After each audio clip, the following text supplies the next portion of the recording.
Hello friends, welcome to my YouTube channel success SSC classes. My name is Vivek Chandra. जैसा कि आपको पता है 2 दिन पहले ये भी सीजीएल टायर 3 2019 का रिजल्ट आया है। उसमें बहुत सारे लोगों का जिनका सिलेक्शन हो गया उनको बहुत बहुत हार्दिक शुभकामनाएं, और जिनका नहीं हुआ है वो अभी फ़िलहाल में 1 महीने बाद फिर से पेपर होने वाला सीजीएल का, उसकी तैयारी में लग जाएँ। तो आपको मैं ये भी बता दूँ कि मैंने जैसे ही रिजल्ट आया था तो मैंने भी चेक किया था अपना, तो भगवान की कृपा से मेरा भी तीसरी लिस्ट में नाम है। लिस्ट मैंने साझा नहीं करी, अगर आप लोग बोलेंगे कमेंट बॉक्स में तो मैं वो उसको भी साझा कर दूंगा आपके साथ। तो जो मैंने एक्सपीरियंस लिया था 2019 में प्रिपरेशन के दौरान, जो चीज़ें मेरे सामने आई या फिर लास्ट समय पे कैसी प्रिपरेशन करनी चाहिए आप सबको, उसके अकॉर्डिंग मैं आपको बताना चाहता हूँ। ये सब मैंने लिख चुका हूँ 30 दिन के लिए। मैंने बताया है कि 30 दिन में मतलब लास्ट में अब नया तो कुछ ऐसा नहीं कर सकते मैं, या फिर ऐसा कुछ नहीं बता सकता कि जिससे आप बहुत ज़्यादा बूस्ट कर सको, लेकिन मैं इतना ज़रूर कर सकता हूँ कि जितनी आपकी तैयारी है उसमें बहुत ज़्यादा मार्क्स को आप इंक्रीज कर सकते हैं अगर इस कंटिन्यूस वे में आप तैयारी करते रहेंगे। तो स्टार्ट करते हैं भाई। सबसे पहले मैं बताना चाहूँगा कि मैथ से स्टार्ट करूँगा। मैं बोर्ड पर लिख चुका हूँ सब कुछ, मैं एक एक करके एक्सप्लेन करूँगा आपको क्या करना है। आपको कॉपी वगैरह ले लेनी है और कॉपी वगैरह में वो सब चीज़ नोट डाउन करती जानी है। तो सबसे पहले मैं मैथ से स्टार्ट करूँगा। देखो, मैथ में कुछ लोगों के टॉपिक, कुछ वीक टॉपिक होंगे।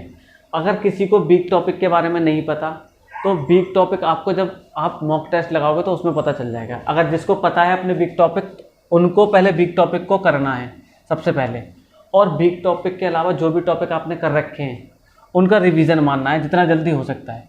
रिवीजन मारने के साथ साथ आपको करता क्या जाना है, डेली आपको रिवीजन करना है किसी भी एक टॉपिक का या फिर कुछ भी। रिवीजन करने के साथ साथ एक पर्टिकुलर कोई भी ईयर का, किसी भी ईयर से उठा सकते हैं 2019 से, क्योंकि लेटेस्ट पैटर्न अगर आपको पता है टीसीएस का, अगर लेटेस्ट पैटर्न चाहिए तो आप 2019 से स्टार्ट कर सकते हैं। 2019 के इंडिविजुअली प्रीवियस ईयर के पेपर मैथ के, उसको सॉल्व करते जाना है एक डेली एक करते रहिए। 25 क्वेश्चन होते हैं, आपके लिए बहुत रह जाएगा। जो वीक टॉपिक है उसको करना, फिर जो वीक टॉपिक के अलावा जो भी टॉपिक्स बचे हैं उनका रिवीजन करना, और फिर इंडिविजुअल पेपर करना है प्रीवियस ईयर का। इसके साथ एक मॉक टेस्ट लगाना है कंप्लीट सीजीएल का। एक मॉक टेस्ट लगाना है अल्टरनेट डे में, जैसे आज लगाया उसका एनालाइज करना है, उसमें जो भी प्रॉब्लम आए वो सॉल्व आउट करनी है। फिर उसके बाद अगले दिन जो आपका डेली वो चलेगा प्रोसेस वो चलाना है, फिर एक दिन छोड़ के एक दिन पेपर लगाना है। तो ये वाला पेपर मैथ में आपको इसके अलावा कुछ भी और करने की ज़रूरत नहीं है। अगर आपने इतना कुछ करा तो आप डेफिनेटली 24 से 25 क्वेश्चन बहुत आराम से कर लेंगे। 24 से 25 क्वेश्चन बिल्कुल हो ही जाएंगे, क्योंकि इससे बाहर नहीं आएगा। अगर 3 साल के ये पेपर कर लिए, इससे बाहर नहीं जा सकता। आगे बढ़ते हैं, आगे बात करूँगा जीएस की। देखो, जीएस तो आपको पता ही है कि कितना है। जीएस तो जितना ज़्यादा पढ़ते जाओगे उतना ही समय लगेगा, और पेपर भी लगा के देखोगे तो आपको यही लगेगा कि स्कोर नहीं बनना। पहले तो भी हम कर लेते थे 10-12, अब तो 8 ही क्वेश्चन हो रहे हैं इतना पढ़ने के बावजूद भी। तो लास्ट समय पे लास्ट के 30 दिन बचे हैं, लास्ट 1 महीना बचा है।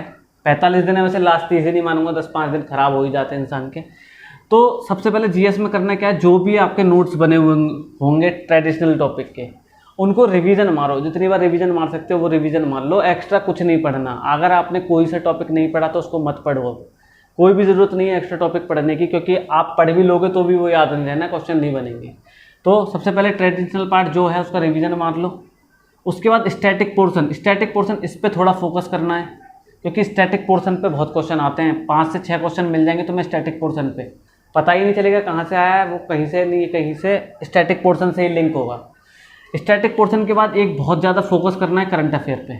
इससे भी आजकल 5 से 6 क्वेश्चन करने हैं। देखो, मैं नहीं बोलूँगा कि इसमें बहुत ज़्यादा स्कोर कर पाएगा, हर एक कोई नहीं कर पाता जिसकी जीएस बहुत ज़्यादा अच्छी हो, क्योंकि आपको भी पता है सीजीएल का जो पेपर होता है उसका प्री में जीएस आती है, फिर उसके बाद मेंस वगैरह, उसका कोई जीएस से कोई मतलब नहीं है। इसी वजह से इंसान ज़्यादातर मैथ पे और इंग्लिश पे फोकस करता है। तो जीएस के लिए मैंने बता दिया 5 से 6 क्वेश्चन करंट अफेयर पे आएंगे, स्टैटिक पोर्शन पे आएंगे 5 से 6 क्वेश्चन, और जब आप ट्रेडिशनल पढ़ेंगे तो 3-4 क्वेश्चन इसमें से भी आ जाएंगे। तो कुल मिला के ऑन एन एवरेज 14 से 15 क्वेश्चन मान लो इसमें अगर हो जाए तो बहुत अच्छी बात है। अगर 14 से 15 क्वेश्चन कर लिए तो बहुत है, इतने में सेटिस्फैक्शन होनी चाहिए। फिर बात करते हैं इंग्लिश की। थोड़ी सी इंग्लिश में भी बिल्कुल सेम आपको प्रोसेस अपनाना है जो मैथ वाले में अपनाया था। आपको यही करना है, अगर आपको वाकई में थोड़ा सा स्कोर बूस्ट करना है तो आप इस चीज़ को 30 दिन, लास्ट 30 दिन कर लीजिए मेरे कहने से, और फिर अपने आप चेंज देखना कि क्या आपको चेंज मिलेगा।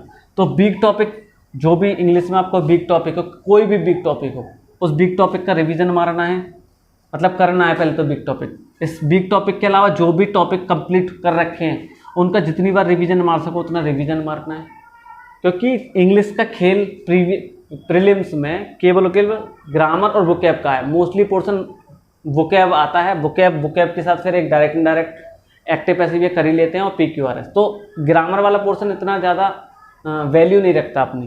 तो सबसे पहली बात तो ये दोनों चीज़ें करने के बाद एक पेपर डेली लगाओ, 2019, 18, 17 उल्टी तरफ से लगाओ, जिससे पैटर्न पता चल जाएगा कि TCS और इंग्लिश बदलती है नहीं, वही बार बार उन्हीं क्वेश्चन को देते रहते हैं, बस थोड़ा सा चेंज कर करके, और कुछ नहीं है।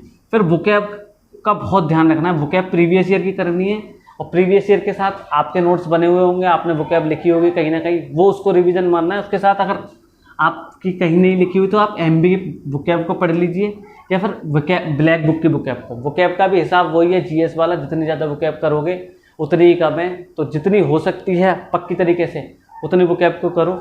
अगर आप इतना करेंगे तो 23 क्वेश्चन आराम से हो जाएंगे, 23 क्वेश्चन, 22 क्वेश्चन, 23 क्वेश्चन, 24 क्वेश्चन आराम से हो सकते हैं। 23 से 24 क्वेश्चन, 22 भी क्वेश्चन हो सकते हैं, एक आध कम भी हो सकता है, एक आध बढ़ भी सकता है।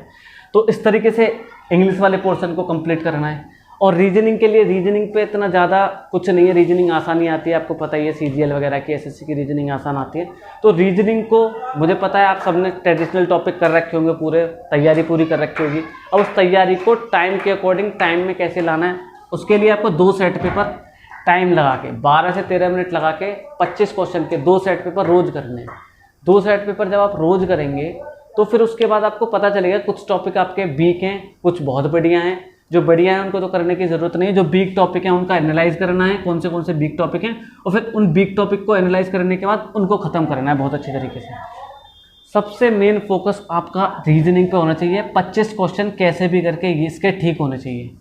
रीजनिंग के 25 क्वेश्चन, 24 क्वेश्चन करीब इंग्लिश के, अगर मैं इन सब की बात करूं तो 25 क्वेश्चन वो, 24 क्वेश्चन मैथ के, 15 क्वेश्चन करीब इसके GS के, और 22 क्वेश्चन मैं मान लेता हूं इंग्लिश के। इन सबको जोड़ोगे तो 5, 10, ये 6 हो गया, 7, 86 क्वेश्चन हो जाएंगे। 86 क्वेश्चन बहुत होते हैं। 86 क्वेश्चन भी अगर नहीं करें ना तो 86 क्वेश्चन के अलावा 84, 83 इतने क्वेश्चन तो कर ही सकते हैं, 2-3 क्वेश्चन और कम रखें। अगर इस चीज़ को आपने लास्ट के 30 दिन कर लिया तो आप यकीन मानो आपका स्कोर इतना बूस्ट कर जाएगा। और ये बूस्ट तभी कर सकता है जब आप ईमानदारी से इस चीज़ को करो। ये चीज़ मैंने तभी बताई है, 2019 में मैंने ये सब चीज़ फॉलो करी थी और मैं अभी भी फॉलो करता हूँ। आपके साथ साथ मैं भी एग्ज़ाम में बैठूंगा तो मेरी स्ट्रैटेजी भी यही है। मैं ऐसा नहीं हूँ कि पेपर नहीं देता, मैं भी पेपर दूंगा आप सभी लोगों की तरह ही।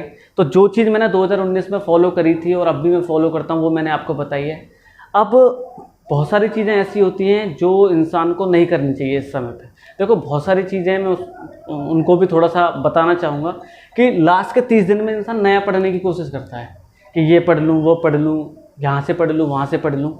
तो अगर ये चीज़ करी आपने, या फिर कोई दोस्त कह देंगे 4 क्वेश्चन ला के दे देंगे कि इनको सॉल्व करके दिखा, तो आप वो 4 क्वेश्चन ही सॉल्व करते रह जाएंगे लास्ट तक।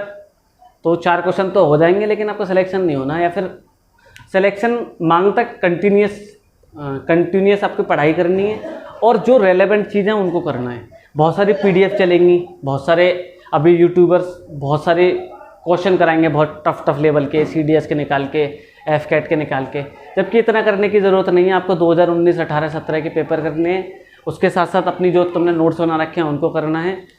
और सबसे मेन बात, फालतू की PDFs वगैरह, फालतू के क्वेश्चंस वगैरह उनको नहीं करना।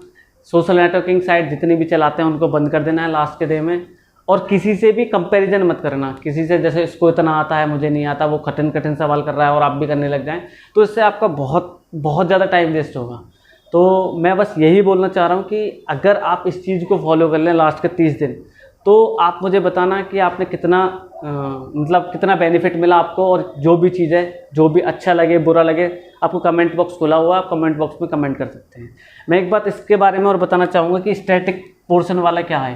देखो स्टैटिक पोर्शन में बहुत सारे टॉपिक आते हैं, बहुत सारे टॉपिक, और इनमें से क्वेश्चन भी बनते हैं। तो स्टैटिक टॉपिक के जो भी पोर्शन है उनको मैं बता सकता हूँ, आप कमेंट बॉक्स में कमेंट करके बता दें जो भी स्टैटिक के टॉपिक चाहिए आपको। जैसे मैं 1-2 बता देता हूँ। आपको पता है इंडेक्स वगैरह होती हैं, जिसमें हैप्पीनेस इंडेक्स है, हंगर इंडेक्स है, वो करंट अपॉइंटमेंट कहाँ पे हुआ है, करंट जो भी लोग नए जुड़े हैं वो कोई भी इवेंट जो हुआ है, जो भी मंथ होते हैं उनमें डेज होते हैं स्पेशल, वो कोई भी जो मॉन्यूमेंट्स है वो कहाँ पे है, खेल से रिलेटेड कौन सा खेल किससे रिलेटेड है, जितनी भी फसल वगैरह हैं, डांस, स्टेट के डांस, मुख्यमंत्री, और जितनी भी ये चीज़ें, आपको टॉपिक के लिस्ट चाहिए तो आप मुझे बता दीजिए, मैं लिस्ट को बना के कमेंट बॉक्स में बता दूंगा। और जो भी चीज़ आपको लगे कमेंट बॉक्स में कमेंट करके बता देते हैं। बस मैं यही बताना चाह रहा हूँ कि अगर इतना आपने कर लिया तो आपको खुद अपने आप में एक चेंज देखने को मिलेगा। तो यही था, जितना भी था आज की वीडियो में। मिलते हैं अगली वीडियो में, तब तक के लिए धन्यवाद।